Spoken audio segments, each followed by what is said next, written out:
Madam President, Senator from Vermont. I ask that the quorum call be vitiated. The Senate is not in a quorum call. In that case, I do not ask that the quorum call be vitiated. The Senator from Vermont. Madam President, I move to set aside the pending amendment. Can you hold off until the manager is here? Yeah. Okay. I will hold off. I would like to ask that the pending amendments be considered, but I will hold off until the manager is here. Madam President, the amendment that I am, the amendments that I am going to offer address an enormously important national issue and an issue even more important to rural America, and that is the skyrocketing cost of gasoline at the pump and oil in general, which is causing enormous hardship for the American consumer, small businesses, truckers, airlines, and fuel dealers. I mean, the bottom line is that in Vermont, all over this country, people are paying an arm and a leg for a gallon of gas, for home heating oil. It is a very, very serious economic problem for the individual consumer and for the entire economy at large. In fact, as we continue to struggle to get out of this terrible recession, high oil and gas prices are enormously detrimental to the entire economic recovery process. These rapidly increasing prices are particularly harmful to rural America, where working people often are forced to travel 50, 100 miles to their jobs and back. And if you're paying $3.80 for a gallon of gas, that adds up. That is money just coming right out of your wallet. Madam President, over the last 5 months, the national average price for a gallon of gasoline has gone up by more than 41 cents at the pump, even, and this is the important point to make, even as U.S. oil inventories reached a 3-decades high, and demand for gasoline is lower than it was 4 years ago, when prices averaged less than $2.30 a gallon. In other words, what we learned in elementary school about supply and demand, the foundation of capitalism, if you like, and pricing, is there is a lot of supply and limited demand. Prices should go down. Right now, there is a lot of supply, less demand, and prices are going up. And I think we need an answer to that question, which impacts our entire economy and millions of consumers. Our goal must be, Madam President, to do everything that we can to make sure that oil and gas prices are transparent and free from fraud, manipulation, abuse, and excessive speculation. Let the principles of supply and demand work. Let us eliminate fraud, manipulation, abuse, and excessive speculation, which is exactly what we are experiencing right now. And, Madam President, that is why I will be offering two important amendments that deal with these issues. And both of these amendments are within the jurisdiction of the Agricultural Committee, which is obviously why I'm offering them on this bill.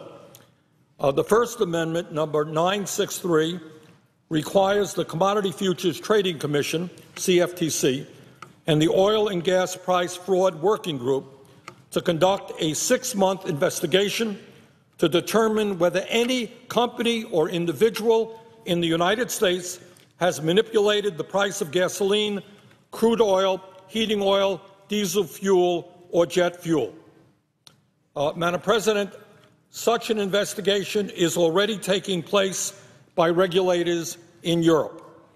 On May 14th, 2013, just a week ago, the European Commission announced that it was investigating allegations that several companies, including BP, Shell, and Statoil, quote, may have colluded in reporting distorted prices to a price reporting agency to manipulate the published prices for a number of oil and biofuel products, end of quote. And I know that Ron Wyden, chairman of the Energy Committee, is also looking at this issue, perhaps from a slightly different way, and I applaud him for doing that. But this amendment basically says that right now the European Commission believes that there may be fraud among the major oil companies. And I believe that if that is true in Europe, it may well be true in the United States, and I want the CFTC to investigate that as well. Amendment 963 requires the CFTC to work with European regulators to determine if any company or individual in the United States provided inaccurate information to a price reporting agency for the purpose of manipulating the published prices of gasoline or oil. Secondly, refer any illegal activities to the proper authorities for prosecution. Third, report its findings within 6 months.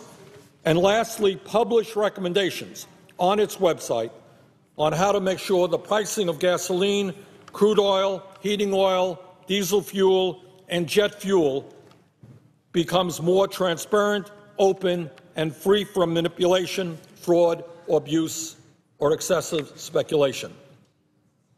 Madam President, the third largest oil company in Europe has estimated that as much as 80% of all crude oil product transactions are linked to process published by Platts, a private price reporting agency, while just 20% are linked to trades on the New York Mercantile Exchange or ICE Futures Europe.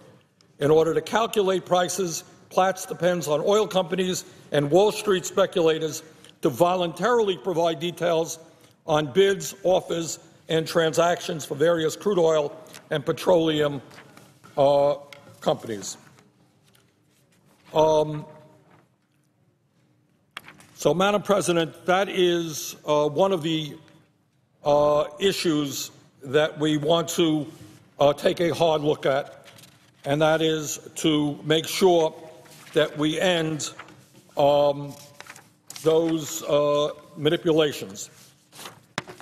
Madam President, the other issue that I want to take a hard look at is the issue of speculation on the oil futures market. And what we know is that right now, according to the CFTC, approximately 80% of the oil futures market is controlled not by end users, not by fuel dealers, not by airline companies, not by people who actually use fuel, but by Wall Street speculators. And that is the issue that my second amendment deals with. And what this amendment does is address an issue that was not satisfactorily addressed in Dodd-Frank, where we attempted to deal with the issue of excessive speculation on the oil futures market. And what my second amendment, number 964, does, it requires the CFTC to use all of its authority, including its emergency powers, within 30 days to address this very, very important issue. And once again, Madam President, I think the American people are at their wits' end in trying to understand why oil prices go up despite the fact that we have sufficient supply and lack of demand.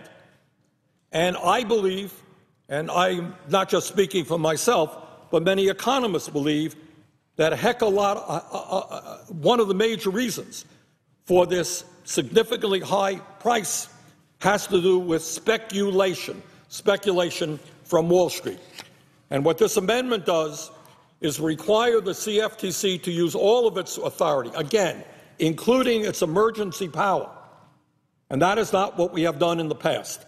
Within 30 days to do the following: to implement position limits to eliminate, prevent, or diminish excessive oil speculation as required by the Dodd-Frank Act, and to immediately curb excessive oil speculation to ensure that oil and gas prices are based on the fundamentals of supply and demand. Madam President, as I mentioned earlier, price is supposed to be determined by the amount of supply and the amount of demand. Supply now is very high. Demand is relatively low. We should be seeing a decline in oil prices rather than an increase. Further, the International Energy Agency recently projected that the global supply of oil will surge by 8.4 million barrels a day over the next 5 years, significantly faster than demand, and nearly two-thirds of the increase in oil supply will be in North America. So if you're looking at an abundance of supply, limited demand, we have every reason in the world to believe that gas prices at the pump, oil prices in general, should go down. And if they are not going down, we have got to ask why, and many of us believe this has to do with excessive Wall Street speculation on the oil futures market. While we cannot ignore the fact that big oil companies have been gouging consumers at the pump for years and have made over $1 trillion in profit over the past decade, there is mounting evidence that high gasoline prices have less to do with supply and demand and more to do with Wall Street speculation jacking up oil and gas prices in the energy futures market. 10 years ago, and this is a very important point for people to understand, 10 years ago, speculators only is probably the wrong word, but they controlled about 30 to 40% of the oil futures market. Today, Wall Street speculators control at least 80% of the market. So in a 10-year period, we have seen Wall Street speculation double on the energy futures market. What does this mean in terms of oil prices? Everything in the world. The function of Wall Street speculation has nothing to do with using oil, everything to do with making a profit, driving prices higher. This is not just Bernie Sanders talking, Madam President.